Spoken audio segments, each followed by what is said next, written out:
Hey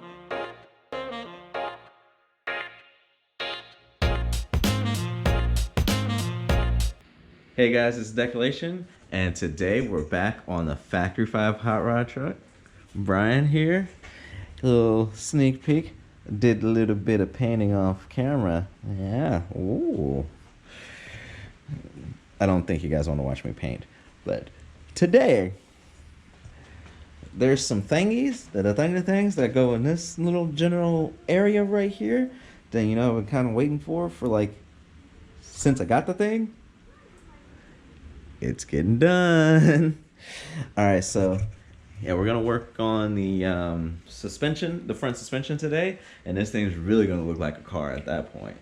I may even put all four rims on it just so you can get an idea of the stance. Maybe. All right, stay tuned.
Hey guys, this is Decolation again. Brian. So Come on, day guys. day 2. So day 1, our allotted time that we had, spent most of the time just assembling these lower control arms and shocks, while Brian was working on a different video content. So, you know, gotta multiply and do a divide and conquer, you know, you gotta do a lot of random stuff. But today we're gonna finish up this front suspension. And look at that, that's beautiful. And hopefully we'll get a sneak peek of me putting all 4 wheels. I don't have tires yet, but at least all 4 wheels, get an idea of the stance on this. Looking forward to seeing that. Sounds good. Yeah, one step closer to go-karting. Gotta love the go-kart. All right, stand by, guys.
Hey guys, welcome back. I hope you guys enjoyed that time lapse and see how beautiful everything looks. Brian, how are you feeling? Hey, feeling pretty good today. Got some stuff done. Now, let's look. Let's get a good look. Get my cell phone light out. So, really see the beautiful intricacies. My front suspension is on, guys. Check it out. And I couldn't help myself. I had to put the wheels on just to see how this looks. And man, this stance looks beautiful. This makes it feels like it's almost done. Like all this work put into it. And look at them boys. Thick. And she's gonna need every inch of this. Like, that's just my hand. There's some thick boys coming in the back. And I'll put them on all four corners. I had to see it. But yeah, whew. I'm excited, boys. So, thank you guys again for watching. If you like the video, comment down below. Hit the subscribe button, hit that like button. And Brian, say goodbye to the people. Goodbye, people. See you next time. Definitely. Have a good one. Peace.